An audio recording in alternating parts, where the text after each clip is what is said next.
Hey everybody, I'm Zoe. And I'm Chandi. And this is Bound by the Cloak.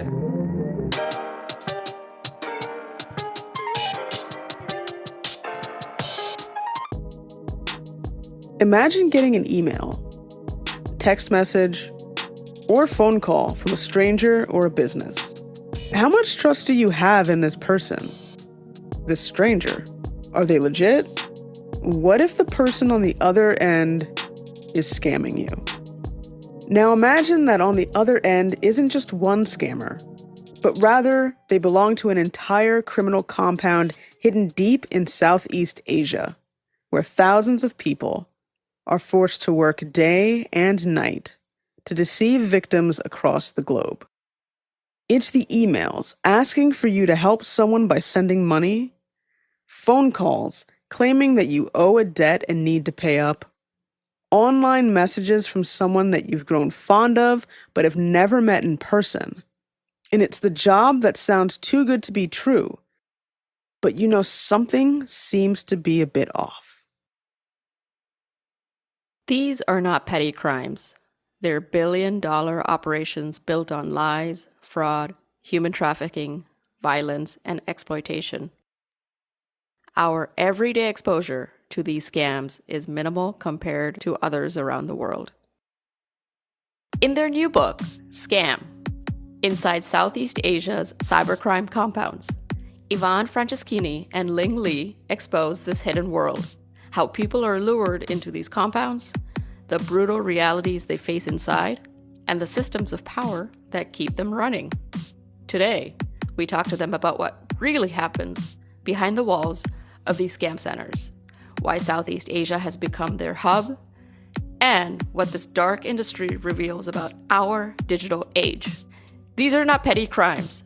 They're billion-dollar operations built on lies, fraud, human trafficking, violence, and exploitation. Our everyday exposure to these scams is minimal compared to others around the world.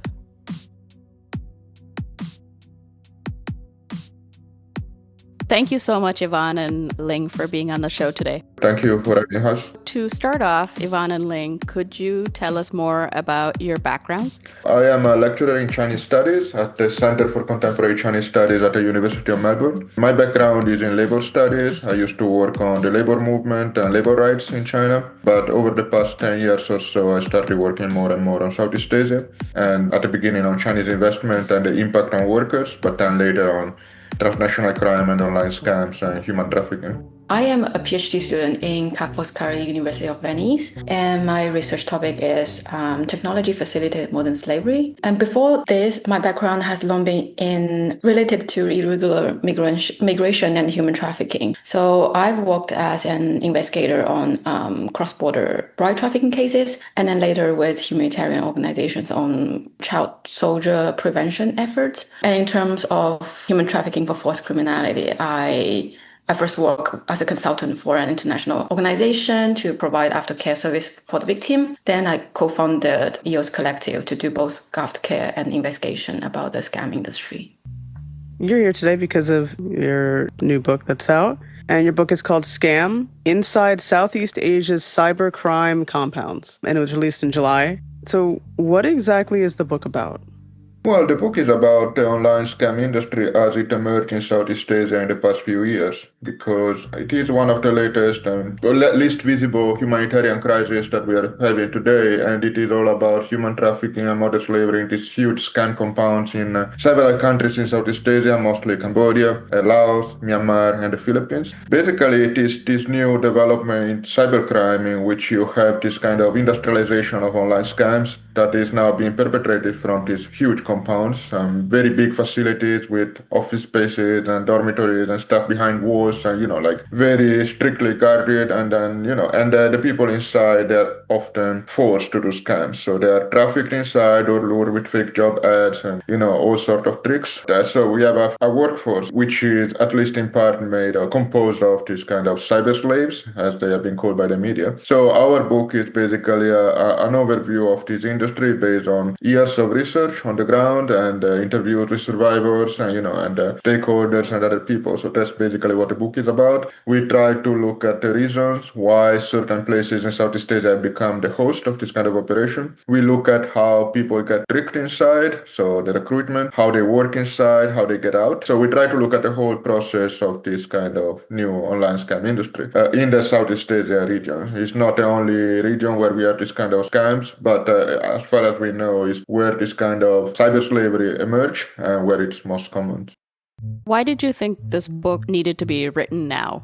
Well, I mean, we started writing it several years ago. We started in 2022 when we realized that these things were going on the ground. That was even before media attention started. That was during COVID, when media started paying attention, like 2022. And Al Jazeera was one of the earliest to report on this, to give credit to the journalists. But we were there on the ground in Cambodia. We were seeing this thing happening around us. We were hearing things, reading stuff on social media. Ling was engaging with survivors on the ground in Cambodia. And it was like huge. It was massive already at that time. And there was quite a lag. I mean, the NGO, civil society attention was lagging behind. It built up over the following years, right? So while we were writing the book, a lot of people started paying attention, right? Today there is a lot of attention on this issue. But when we started was basically when, at the very beginning, at least for us, right after COVID, at the end of COVID, at the end of the pandemic. And so we felt we needed to write this, we needed to bring together all the information we had. Also because,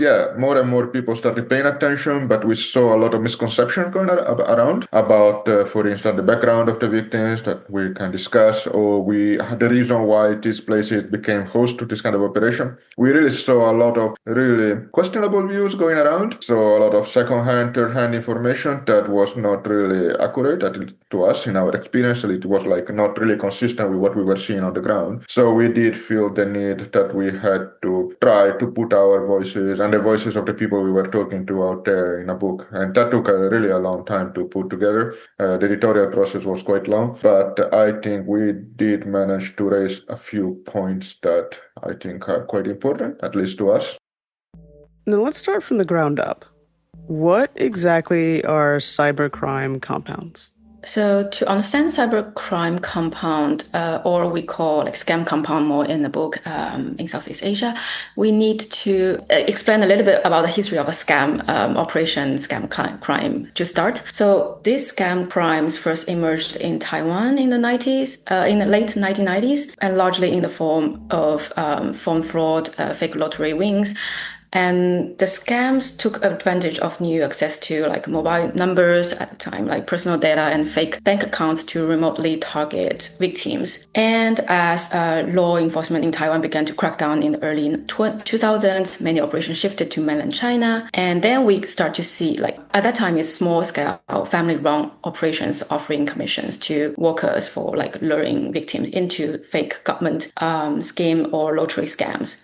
But once again, so mainland China tightened its enforcement, and this operation needed new, more permissive ground. And that shift brought them to Southeast Asia, starting in the early 2010s. Countries like Cambodia, the Philippines, and Myanmar offer the perfect condition, weak regulation, permissive visa regime, local protection, and infrastructure left behind by the booming online gambling industry. So at that time, the operation started housed in department hotels or back office space in casinos. But over time, again, with the protection from the local elites, this setup evolved into large-scale militarized compounds with strict surveillance and layered hierarchies. And a typical scam compound today is a walled and guarded complex, often surrounded by barbed wire and surveillance cameras. And inside there are dormitory, office, shops, and clinics, karaoke bars, everything you need to keep the workers content and productive. But then workers are often denied freedom of movement and threatened with violence or financial penalties if they resist. And this compound runs sophisticated scams across multiple platforms, from pickpocketing scams to crypto fraud, AI-powered sextortion, and they rely on trafficked labor from dozens of countries, and their operations span continent too. So a scam might involve a trafficker in country A, a victim lured from country B, forced to work in country C, target someone in country D, with profits routed through cryptocurrencies and laundered by global shell companies in country E. So yeah, back to the question. So a cybercrime compound in Southeast Asia are large-scale enclosed facilities where people, and many of them are victims of trafficking, forced to carry out online scams under constant surveillance and threat of violence. And you mentioned the term pig butchering. What does that mean?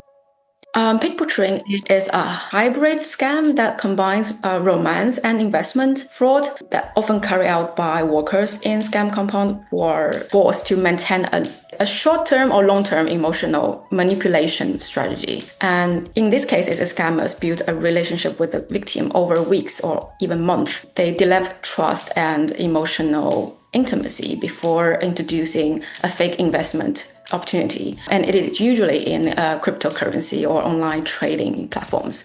And once the victim transfers their life savings into the platform, the site disappears along with the scammer. Something I want to mention is many people unfamiliar with this case often ask, how can someone fall in love with a scammer that easy? How can anyone be so easily fooled? But these questions overlook the calculated, systematic nature of the deception.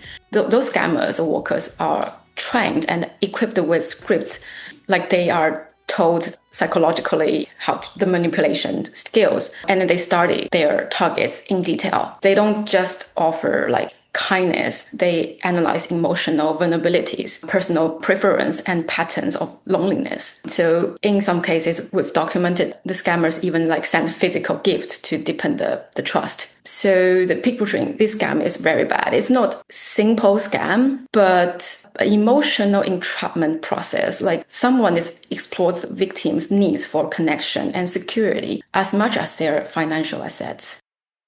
Yeah, it's a little bit like catfishing, but a lot more complex and with the intention of getting money, about romantic relationships, like fooling someone. But this goes further because the goal is to have that financial gain. Yeah. It's not about the romance scam. Normally it's, my dad is sick and can you give me some money? This type of, with the investment, it's really targeting your life saving. So they're fully aware of what assets somebody may have, what their target may actually have. Yeah, so that's the thing about social media, right? If I choose you as a target, I will analyze your Facebook, Instagram, your exes, what kind of man you wanted to date or girl. And then they analyze your family situation, what your parents do, how much money you possibly make, and then made a plan that's tailored to you. That's kind of scarier than I thought it would be. Obviously, for pig butchering, you get a sense as to, what they're looking for in a target. But are there particular age groups, regions throughout the world, specific countries that are targeted more so than others? As we know, no, and it's expanding. So at the beginning, it was mainly Mandarin, Chinese-speaking population, and then goes to the US, UK, Australia, because they are the developed country, and then people have money. But then we also see similar things happening in Thailand, in Vietnam, all over Southeast Asia. And this year, I even heard of the compound targeting Arabic-speaking. So AI is helping them counter the language barrier. So we're talking about Southeast Asia, and why is this region a hub for these operations? Why specifically this part of the world? Well, I think it is important to bear in mind that cybercrime is not only in Southeast Asia, it's global. When we are talking about the origin of the industry in Taiwan in the 90s, we are talking about a specific cluster of cybercrime, which is the Southeast Asian cluster. We have operations also in West Africa, Eastern Europe, Latin America, so we have different kinds of cluster engaging in. Sometimes they're overlapping activities, sometimes they're different, the logic, the dynamics are quite different, so that's important to bear in mind. So we are talking about Southeast Asia here. And why Southeast Asia? Why at that time? We are talking about early 2010s when these operations started moving from Taiwan and mainland China, as Ling said. There are several reasons. I think there is one misconception here, which is, these operations are moving here because it's lawless, it's unstable, they find a place where they can operate through the cracks. And in our experience, our analysis, that's not an accurate reading of the situation. There are several reasons why they chose those places, like weak law enforcement, systemic corruption for sure. But I think one of the reasons is stability. They have stability. These countries, Laos, Myanmar, we can discuss it, but Cambodia and the Philippines, they're not unstable countries. They are not really, like war zones and everything. Myanmar changed in the process, with the coup, and after it became really unstable, which was a problem for the scammers under many circumstances, as we will see. But it is stability that is like stability and then the presence of protective umbrellas. They have local actors that are willing to protect and to help, to assist these scammers to set up the operations. Maybe they build the compounds and they provide the facilities. So there is infrastructure and there is protection. I would say that protection is the key. In places like Cambodia, Myanmar, Philippines, and also Laos, these scammers can count on protection of these political and economic elites that make sure that the operations run smoothly, that they are not getting closed down, that the law enforcement is quiet. And so that's what makes the difference. Then sometimes there can be trouble, like Myanmar, of course, there was the coup, and then, there were crackdowns in coordination with China in the northern areas, right? And it was not something the scammers probably wanted. I mean, like that kind of instability, that kind of scrutiny, the crackdowns and everything, that was like a problem. It was not something they took advantage of. That's something they had to deal with, to cope with, right? And even in that case, Myanmar, even after the coup, you see the growth of this compound, and you see them in border areas that are under the control of ethnic militias. And so, they had this kind of power holders, local power holders, who could guarantee a sort of stability and protection, right? That's how they could continue to operate, right? So that's quite fundamental. Infrastructure plus protection, that's the main issue, right? And that's what we found. And so these 4 countries at that time, they were providing this kind of conditions. So the compounds are expensive to build, yes, but they're quite simple. They're very simple facilities. There's not that fancy infrastructure that you can imagine. Like they're really compounds with office buildings inside and walls. Another thing, some compounds, as Ling mentioned, they were built. They used to be casinos or online gambling operations. So there was this infrastructure that was inherited by the scammers. Online gambling operations, they were quite widespread in Cambodia before 2019. They're still there. And then this kind of facility, they used to do legitimate online gambling. It was legal at the time before 2019. And on the side, they were doing scams. The two things were completely conjoined. And after 2019, when the Cambodian government suddenly banned online gambling, that kind of infrastructure was already there for the taking. So that became one of the conditions that allowed the scammers to take over. Philippines, the same. The Philippines legalized. They started licenses this kind of massive operation, online gambling operations, and that also just provided the kind of infrastructure for online scams. So these are basically the conditions, but I would say the most important ones are relative stability and protection from local elites. That's fundamental. So then when we're talking about these compounds, they must be really large places to, have, all these things in it, shop, offices, dorms. They must be fairly large and they're not identifiable from outside of so if somebody were to go past it, they wouldn't know what it was.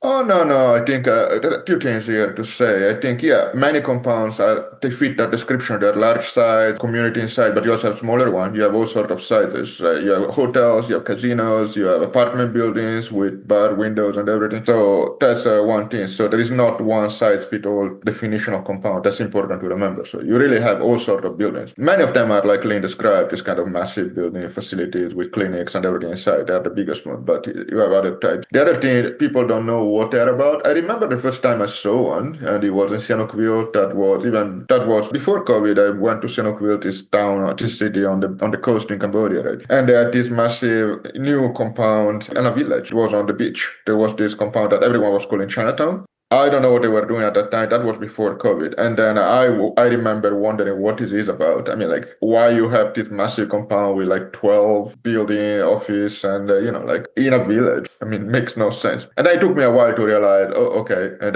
don't know even, maybe they were online gambling at the time. I don't know, online scams. Maybe they were a side business. It was the beginning. That just been built. So I had no clue what it was. So I remember that kind of puzzlement. But right now, we can drive around places like Sihanoukville or or others in Cambodia, and we can make a very educated guess of what is a compound, what isn't. And they're not invisible. That's the thing. They're very visible. They're like you have some in the border areas, and then they're quite remote, but still they stick out. You are in a border area in a village, and you see this massive compound, so you might wonder what it is about. I mean, they're not invisible. They're really big. And even in the city, you have these buildings like with bars on the windows, walls, cameras, which is very unusual. Bars on the windows up to the higher floors. You can make a very uneducated guess. Okay, there is something going on here, and then you corroborate that with Telegram accounts and online accounts and survivor testimonies. So you can build up a database. They're very visible. That's the thing. That's why they need protection, right? Because they're not this kind of underground operation that,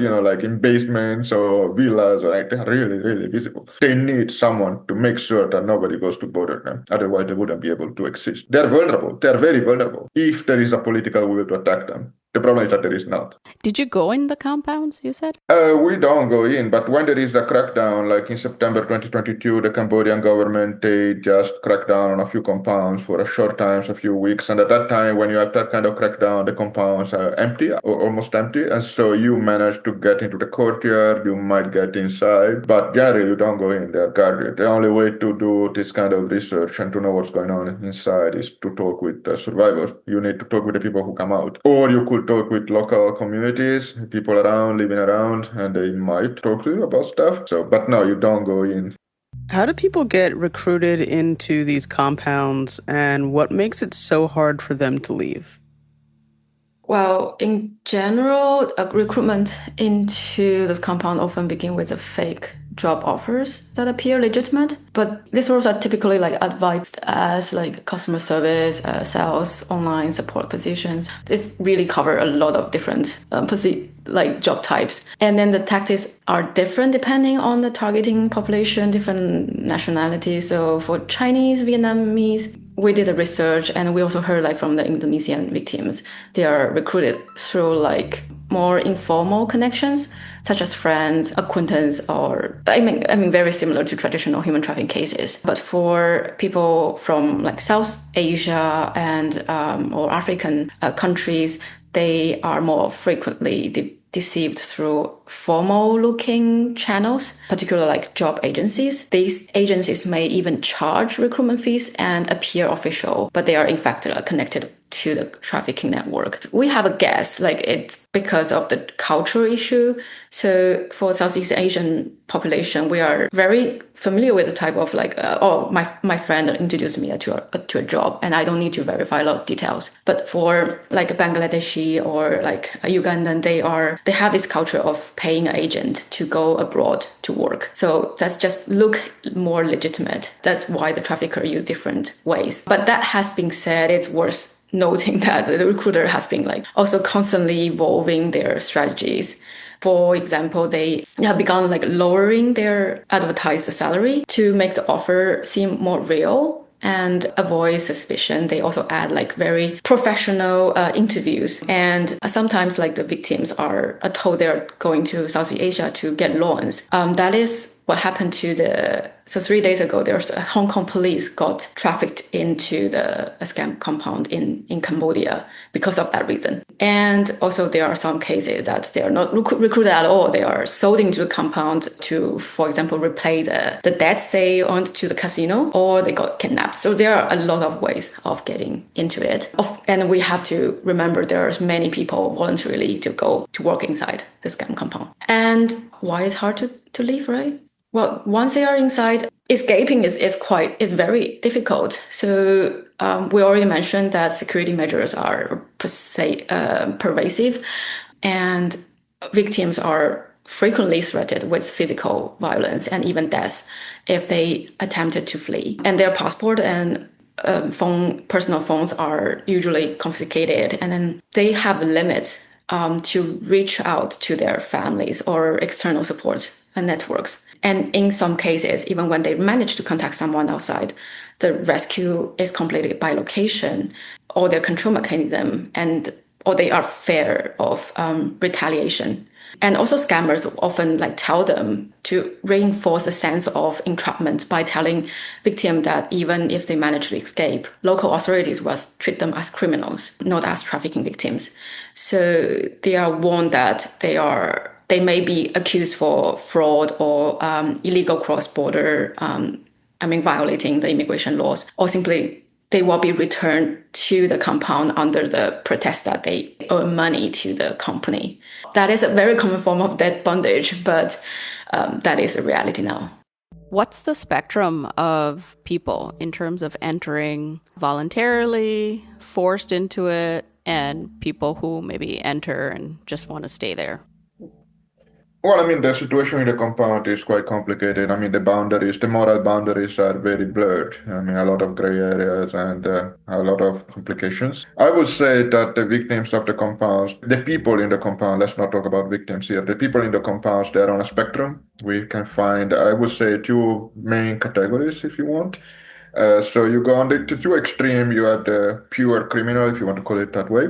And there are people who get in willingly, they know what they're going to do, and they stay willingly because they're making money by doing scams. So they are fully aware that this is a criminal activity and they're fine with it as long as they make a profit. And on the opposite side of the spectrum, you have the pure victim. If you want, people who are getting kidnapped, maybe construction workers who apply for a job in construction and then they get trafficked to these compounds, or minors, or all sorts of people who get into this kind of situation completely out of under circumstances that are completely out of their control, right? But in the middle, I would say you have another two categories. One is the people who get inside willingly. They are criminals. They're willing to do this kind of criminal activities to make money. But then they get in and they realize maybe they don't want to do it anymore. They realize it's much more brutal, awful, and then they want to leave and they realize they cannot leave anymore because the passport has been taken away. They're stuck inside and and they start getting tortured, beaten up. So, but they knew what they were going to do, right? So they were willing to inflict pain and financial losses, psychological pain to the victims, but then they find themselves in a situation that they cannot get out of. They lose control, and then what do you make of them? Are they victims? Are they criminal? I mean, do they deserve help? Of course, I mean, they're getting tortured. So you have this kind of, question what to do with this kind of people, right? And that's quite common. On the other side, the fourth component of the spectrum is people who enter as victims. They're trafficked inside or any sort of ways, right? But then they just either they start making money and then they climb the ranks and they behave well and then they decide, okay, well, it's not so bad after all, I should stay and then collaborate and then make some money. And so, okay, they were victims, but now they're actively doing criminal activities when they have a choice. And also in some cases they're victims, they're lured inside, but they're forced by the scammer, the management, whatever you want to call them, to lure other people in. Maybe you are being recruited, you are being kidnapped, you are being trafficked into the compound, and they tell you, now you have to bring at least 3 other people if you want us to let you go. And they comply, maybe because they have violence and everything. So what do you do there? So, I mean, it is the moral boundaries are really blurred, and it's really difficult even to know who you're dealing with here, right? It's just really complicated, which is also why there is a lot of stigma. Even when you have minors, you have people who clearly are victims, there is still a lot of stigma attached. They were in a compound, maybe they spent a long time in a compound. How could they not be willing? Or who knows how much pain they caused. So there is a lot of shame, a lot of stigma, because mostly it is very difficult to distinguish between who is a victim, who is a perpetrator. Criminologists talk about victim-offender overlap. That's something that happens in cases of domestic violence, sexual violence, when somebody gets attacked and then, they fight back and they kill the attacker, right? And then you are a victim, but also you commit a crime, you kill someone, right? But that's much more, that the nuance is much, it's much clearer in that case, right? Even if it is complicated. In the compounds, it's just, the questions are always there, the gray areas are always there. It's really difficult to navigate and to understand who is doing what. Yeah, it doesn't seem like there's a clear hierarchy of what position you're kind of in there. But what are the living and working conditions like inside? Well, the working conditions, that's something we have been looking into. The working conditions are obviously awful. Very long work hours and time of day or night, depending where your targets are, right? If you are in Southeast Asia, you're targeting people in the US or on the other side of the world, of course, you will have to work at night or all sort of crazy hours, right? So that's one thing. And then the compounds, as every company, they operate on a system of bonuses and rewards and punishment. I mean, the punishment are not in every company, but in the compound is quite heavy. So you can get rewards if you perform well. You have quotas that you have to meet, and if you meet them, you are fine. And you can even get praise if you exceed the quota. There are company meetings. They call themselves companies, but that's why I use this language. There are company meetings maybe at the end of the month, and then they have a ranking of who made more money, and then they praise, they give bonuses, and the rewards can be also maybe an iPhone, a phone, or whatever, or they can be access to drugs, sex, the brothels inside the compound, stuff like that, all sort of things. And that's the positive incentive side. But on the other side, of course, if you don't perform well, if you refuse to perform well, if you just even maybe you would try to undermine the operation like passive resistance, something like that, and then punishments are extreme. Violence is extreme, torture is extreme, you can get locked up in this dark room in isolations for days, all sort of tortures. And if you prove that you are useless to the company, they can sell you to other companies. They can put you to some kind of ancillary work that doesn't require scams. Like that might be the best case scenario. Maybe they put you to reformat phones. It's that kind of low skill tech side. They might send you to work in one of the businesses inside the compound, a restaurant, or if you're a woman, of course, the risk is that you get sent to a brothel, club, or whatever they call them. But you might just be sold to another compound, and you don't know what's going to happen to you, or they might try to get money back by selling you back to the family. And to sell you back to the family, they might torture you to use the videos and calls as leverage. And they can also, this is basically a complete commodification of human life. They are workers, they work, they perform, they make money, okay? If they don't, we sell you as a commodity. And it happens a lot that even when the family pays, they still sell the person to another compound. So there is no guarantee to get out. Human life is completely commodified. These are modern day slaves. They perform well, they get some small reward, and then they don't, they become useless and then get rid of them. I will summarize it like that. It's very simplistic, but it's like that. It's really awful. But yeah, that's I would say it's like that. And then you have this sort of militaristic labor regime. You have them like in shouting slogans, running outside the company in the morning sometimes or whenever. Labor regime. They sleep on the premises. Of course, the workers they don't get out. Compounds are a closed system. If there are people who are confined there, they sleep on the premises, and they also buy everything they need on the premises. That comes out of the so-called salary. So the salary, as Lynn said, just like it's already small at the beginning. They do get a salary, but it's a small salary, and then the compounds they take out as much as they can for all sort of random excuses, from the floor you're occupying, the chair you're using, the keyboard you're using, the air you're breathing. All of that they are charged for. The workers are charged for all of that. And then if they need to buy food or stuff inside a compound, everything is overcharged. And then it's not that you have much of a choice, right? You have to go to the services that are inside a compound, if it is a big compound. So that's overcharged, and that's often linked to the scam bosses. Of course, they prefer to have their own friends and relatives to provide the service because it's another way to make money. So it's a closed system in which workers are exploited from every end, exploited and commodified. Like, what's maybe just a really shocking detail or story you've heard from your research? I feel that from the moment they are trafficked to the scam compound to the moment they return home, every safety net that should have protected them, from government to NGOs, from law enforcement to reintegration services, it can either ignore, blame, or abandon them. For me, that's the most shocking thing. I know the topic is hard, it's sad, and then I heard a lot of heartbreaking story, but then that's the fact of the whole system failing them is hurting me the most. So first, there is a near totally vacuum in rescue mechanism, right? So local government often turn a blind eye. NGOs cannot legally intervene without official help. This leaves victims with nowhere to turn.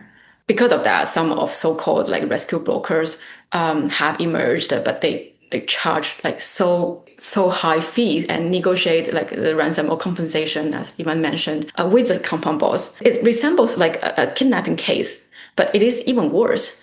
I mean, in a typical kidnapping, the goal is to release the hostage to fulfill their goal, whatever it is. But here, compound owners often refuse to negotiate unless they get a price they want. If not, they simply can keep the victim and force them to continue working. They lose nothing. So in that case, families are powerless in the face of this. I mean, like even when victims do escape, they face challenges being recognized as victim, as Ivan already mentioned a little bit.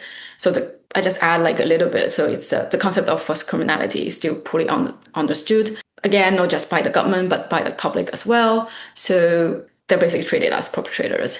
And even they are forced to do this kind of crime. The victim identification system, we have been like trying to push and advocate for it, but it has been 4 years. There's no improvement at all in the region. And there's no aftercare. I think it's linked to because they cannot be recognized as victims. Of course, there's no aftercare service. I know a 14-year-old girl who was trafficked into the scam compound and only rescued at 16 years old. And 2 years inside the compound had completely reshaped her view to see the world. The compound told her how to scam, how to lie, and how to normalize the abuse, the torture around her. So if there's no proper guidance or education after her return, it would not surprise me if she end up back in the criminal network someday. The way she talked to me, the way she felt, oh, I saw people beaten people around me. And it's just the way the world should be. I mean, not by choice, but then because the system never gave her a real alternative. That's why she said that, I feel. And this is what haunts me the most. So the violence doesn't end with escape. It continues. And it's through like a stigma of the silence and a systematic like abandonment. Just to kind of go back to politics and law enforcement turning a blind eye to these things, what do they get out of it, right? Like, what reason would law enforcement and politicians just not kind of care about what goes on? They kind of just let it go.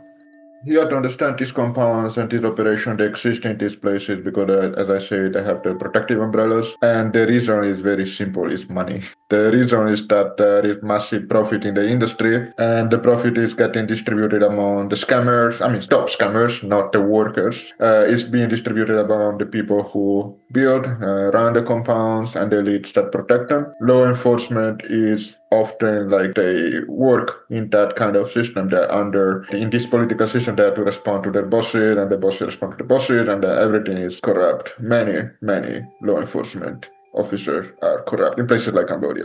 Not all, of course, you don't want to generalize ever, but when you are a victim or you're somebody inside and you know there is even a possibility, maybe 50% that a police officer might be corrupt, you just hesitate to reach out to them, right? So I would say the main reason is basically is money. And there is also another side which is sad and is complicated. Another thing is that, again, these compounds, they don't exist in a void. They exist in local society. They're not invisible and they provide jobs, right? And this is not to put any blame on local communities at all. I'm not saying that. But I'm saying the compounds don't exist in a void. They bring jobs in places where there are no opportunities. And I'm talking about normal jobs like cleaners, security guards, maybe IT support, some simple IT support, food delivery, restaurants. And these are in places where like workers, the local people, they are farmers, mostly in many cases. Sometimes they even lost their lands because of the compounds that's been built on their land. They have been dispossessed. And so they're dispossessed and they end up working for the compound. So there is also, if you look at financial incentives to keep the compounds going, this is another one. Which again is not to cast the blame on the local community, but think about how complicated it is when there is a crackdown and compounds get vacated for a while, which is what happened in Cambodia in 2022 and other times in Shannoville. You see that all the industry is not only the scams that stop, restaurants stop. There is no food delivery anymore. It's like a lot of people like they lose money from that. It's not elite. The elites are the one profiting the most, making real money. But there are also people around the compounds that rely on them for survival. Like again, a security guard will not make much money. A cleaner will not make much money.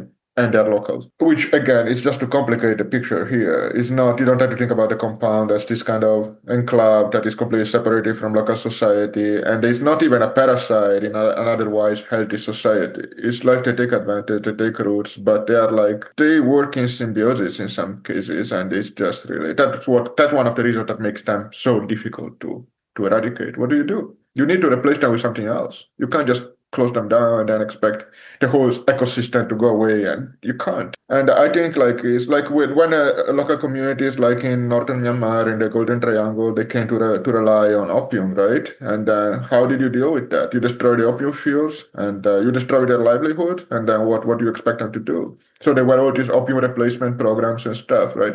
So I've been thinking that, one of the reasons why this thing doesn't go away is that because it's difficult to provide alternatives, especially in economic situation that right now is quite bleak, right? It is all these places. So yeah, anyway, the point is that it is really complex, but yeah, money, livelihoods, everything is at the roots of this.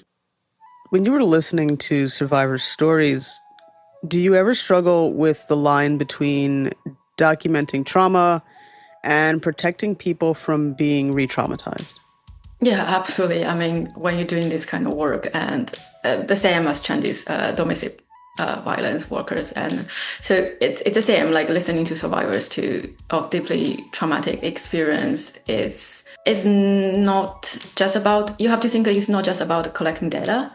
Always keep in mind that human beings, and then they are telling their stories for the first time. Sometimes still in the middle of share of shame or pain. Like I'm always aware that asking the wrong question at the wrong time or pushing too hard for details can easily traumatize or re-traumatize someone. So I try to approach every conversation with survivors not as an interview, but as a dialogue. So if someone wants to pose or avoid some topic, I never push. I often ask, not just once, but repeatedly, like, are you okay to keep going on, and make it clear that they can stop anytime. Curious about your interviewing Ling and Ivan. So what about the language aspect? What are the languages that they speak? Do you use an interpreter, or are you only speaking to survivors who speak the same languages that you both know? No, I do English and Chinese, and then with other nationalities, I do use translator. And for me, the majority of the victim I talk with, they are Chinese, and that is very challenging for me. I never thought of like using my mother tongue to talk about trauma. It can traumatize myself too, much easier than using English. So the case I'm talking about is just like we have to always be patient. I got this case who went to depression after she got out, and then the NGO I worked with, they tried to secure her like a mental health support, but then because she was not identified as victim, so we cannot give her. And then she kind of took the anger on me and then deleted me from social media for like 1.5 years. But suddenly she come back and then told that she thanks for I was being so patient at that time. And now she is ready to tell me everything. And she opened up. So I just want to say, for those kind of traumatized, vulnerable groups, and you have to give them time to heal, and then balancing the act of between like bearing witness and then doing no harm. Related to also the risks for you both as researchers, because exposing these compounds must be dangerous, right? Well, to survivors mostly, journalists and researchers. So how do you weigh the risks of telling the story, which is so important? So thank you, first of all. What we do is try to expose the mechanism and explain the dynamics behind the industry, right? We are just trying to chart what is out there and trying to give voice to these people, right? But we are not really in the business of naming names here. We are not really. I mean, we have ideas, we do advocacy in our way, but still, the business of investigating the criminal is another thing. And then there are a lot of people who are doing an amazing jobs, and they're mapping the compound, and the money flows behind, and the people involved naming names, and they are anonymous. They don't use their real name for this very reason. That's where the danger lies. The fact that the compounds rely on slaves and all these awful things that we have been discussing is like right now is common knowledge, at least if you follow this kind of issues. I mean, like it's not a secret. We just try to put faces on it, like on the victim side, trying to describe and try to explain. But again, I would feel that that's not, I don't think, I can't see a criminal or a scammer feeling threatened, but what we do, they feel threatened when you map things, when you connect the dots, and when you connect a compound to a political elite, a member of the political elite, or a specific person in police. And there are people who are doing an amazing job on that. And one thing that you might want to follow is like Cybercrime Monitor, which is a website that maps the compounds, and they have like over 500 compounds. And they did exist for 6 months. They had a map online, and then they were taken down by a massive DDoS attack. And they were brought down. And that clearly was because somebody was unhappy, right? But Cyberscan Monitor, for instance, or Amnesty International just put out a report in which they were mapping a few dozen compounds in Cambodia, naming names, talking to victims. That was also anonymous, right? And published under the name of AI, Amnesty International. So you see that what the scammer worried about, it is people connecting the dots and mapping their networks, which is something really extremely important. But as academics, in this side, our academic publications, the book and everything is not so much about that. Of course, we are interested in that side of the work. We don't live in isolation. It's like everything is overlaps. But our work is all about trying to explain and make sense of this thing. Like, and also seeing this misconception. I mean, I would say, for instance, our contribution, I would say, one is like this idea that these places are unstable, is inaccurate, I would say, in our experience. The other thing, for instance, that I think will be an important contribution. I hope it is an important contribution. Is like we try to challenge the idea of these victims as some special kind of a new special type of victim of human trafficking, educated with a high education skills, no languages, and the greedy, which is not what we saw on the ground, right? So this is the type of contribution, trying to misspell some ideas that like they affect policymaking in a way, right? Because if you take the idea of the victims being a certain type and that doesn't correspond to the facts on the ground, that's a problem, right? You make assumptions. So we try to address that. But I don't think that puts us in the crosshairs with the criminals in that way. They don't really care about this kind of policymaking, academic explanation. They don't care about explanation. They just don't want to be exposed one by one. They don't want their name to get out there. We talked a little bit about this in terms of societal systems, right, and things that are happening. So obviously corruption, money, those things. But what are some deeper societal systems that allow these centers to thrive? Well, I mean, like as I mentioned, these compounds, they don't exist in a void, right? They exist because they're not a bubble. They are just like they exist in the context of local society. They can take advantage of protection from elites. They just are embedded in local communities in that they rely on their labor to survive and to get food and services, right? And so that's basically how the compounds came to exist, right? You take away any of these elements, they wouldn't be able to thrive, right? I would say that's basically it. And then, but there is another element. You mentioned the global in your question, and that's something we haven't addressed so far. And that's really important too. It's like these compounds the industry, not the compounds in Southeast Asia, but also elsewhere, they can exist only because there is a new global illicit infrastructure, IT infrastructure. The only reason why you can have this kind of industrialized scams today is because it's very easy to do, technically very easy. You can buy services online on Telegram groups or the dark web, and then there are so many what you used to call hackers who are willing to provide the very basic tools that anyone can learn how to use. They can rent them out, they can sell them out, they can rent them and then train you how to use them, and it's all affordable, it's all easy. So if you didn't have this kind of global infrastructure for the tools to do scams on industrial scale will not be possible, right? And then on the other side, this is a huge industry, so much money going around, right? So this IT infrastructure also includes money laundering and cryptos, blockchain, and that's also part of the infrastructure, right? So all of these things, the global and the local, come together into this perfect storm of conditions that make the compounds and the industry possible. It seems like these scam compounds tell us a lot about today's economy and digital world. But what about migration?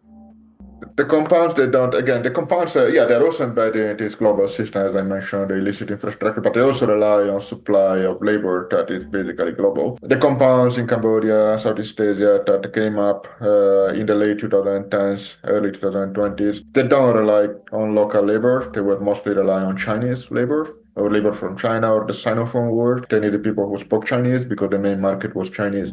And today, as the industry globalizes, the targets are everywhere. The market is global, really. It's unlimited. It's completely immense. So you see workers coming in from anywhere. So, like the latest data from the Interpol, they counted like 60 people from 66 different national backgrounds in the compounds, which is huge. So it's truly a massive, a multicultural, very diverse industry. It's extremely diverse. And this is only looking at Southeast Asia. Again, we are not even talking about West Africa or other clusters. So if there was not this international mobility of labor, that's another thing. The compounds would not be able to thrive the way they do. And because that's another condition, like you need to find a place where it is easy to bring workers in. Places like Cambodia and, the visa regime, and it's not that difficult to get in legally and illegally. And Laos is very close to China. Myanmar, the border with the Yunnan province in China is quite porous, so people could come and go. So that's quite important. The Philippines is more complicated. It's like islands. But they can count on corrupt immigration officials and law enforcement. There have been several court cases. So mobility of labor is key to the success of the industry. What can governments or international organizations realistically do to stop or reduce these operations? Governments definitely one way. I mean, there should be more dialogue on this. One thing that we are seeing is that, like we have China on one side and then we have the US and ASEAN on the other. So it's like there is this kind of constant finger pointing between sides that doesn't really help because a lot of people see this as a Chinese industry. They also point the finger at the Chinese government being behind the compounds, and that doesn't help if we consider that Chinese nationals are among the main victims of scams here. Not only human trafficking, yes, but also scams. So I would say one way the government could do better is to try at least to have a dialogue and realize that this is a global challenge. It's not a national security challenge addressing one specific country, and no one really is benefiting from this except for the scammers. And so that would be one important thing. Then, I mean, there is a lot of going on. Banks are doing stuff trying to block customers from sending money.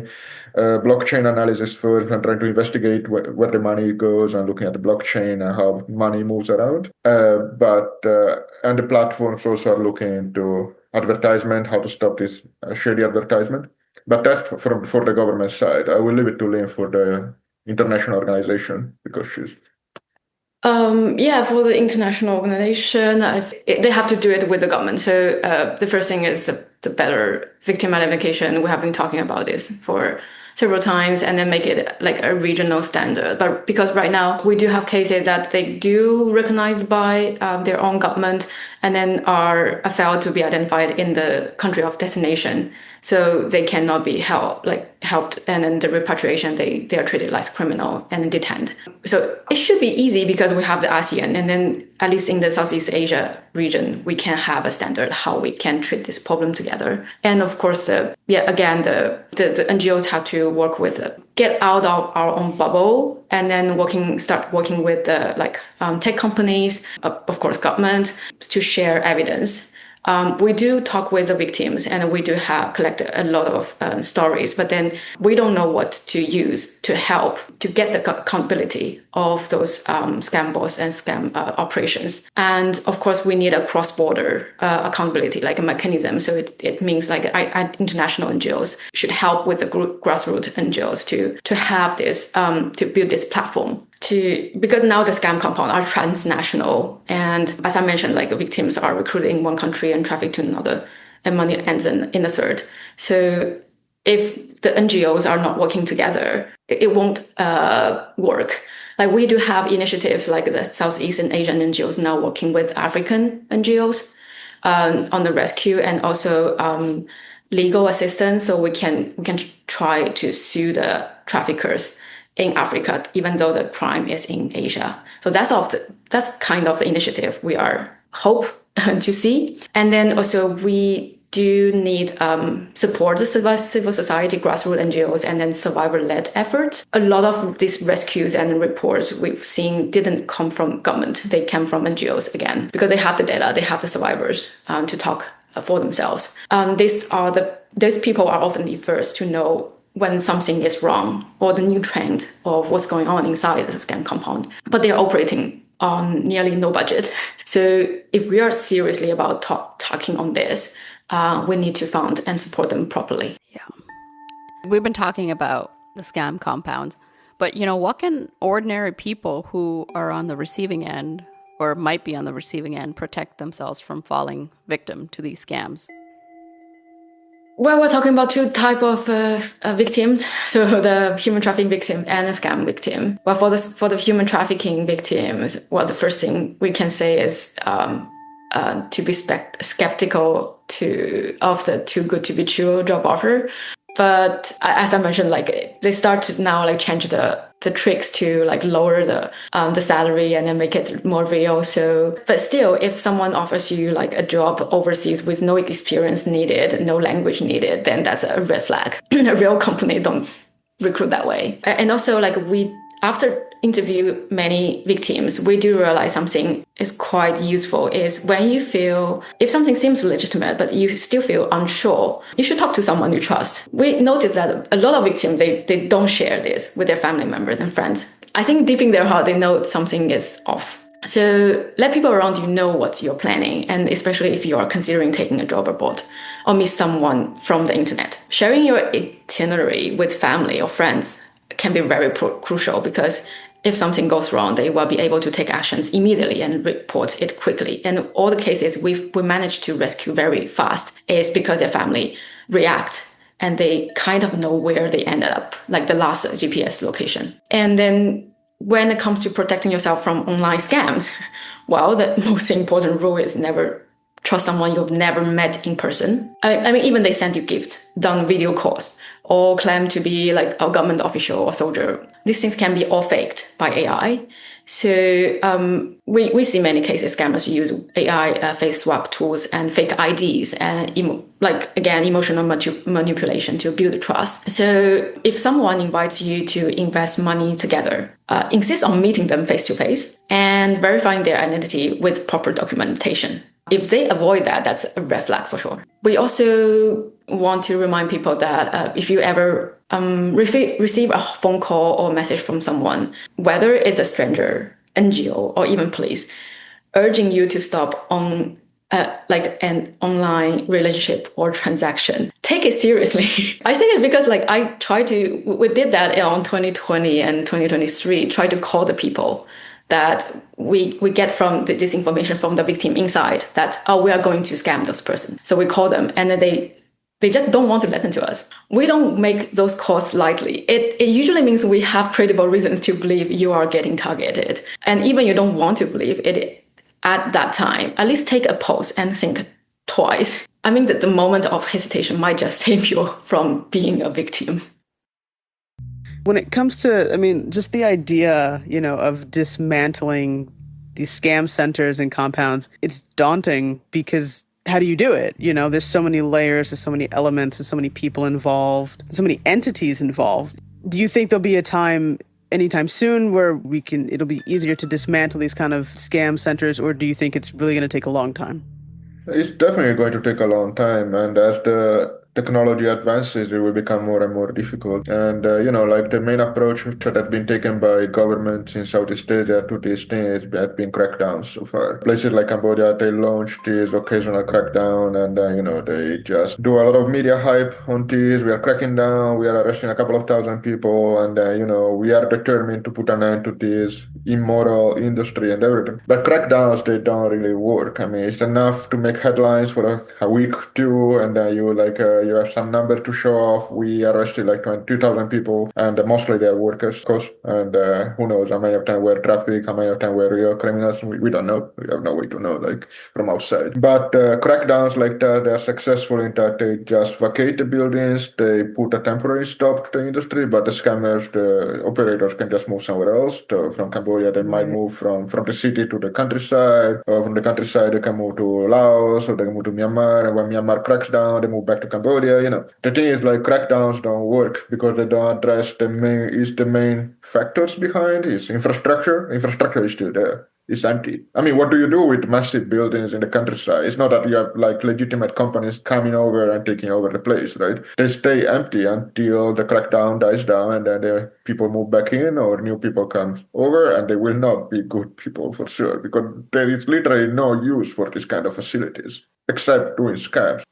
And also crackdowns, again, they don't attack the masterminds, they don't attack the elites. The elites is left untouched. Regular. We never hear of any one of those who are linked to the compound getting arrested. It never happened. So you leave the infrastructure untouched, you leave the protective umbrella untouched. How can you be credible? And crackdowns alone don't solve. You need to go after those things. You need to find an alternative use for the facilities. You need to go after the masterminds, the elites behind them. That's the only way. But how you do that, that's just, who knows? And that's the thing that everyone was trying to figure out, right? A lot of money has been spent into training local law enforcement in places like Cambodia, but you do realize that there is a limitation to that. If you train local law enforcement takes order from people who are in cahoots with the compound. You might try to achieve systemic change that way, but so far it has been quite limited effect. So anyway, it's a massive mess. Crackdowns alone, they don't solve the issue. It doesn't go away. They just push the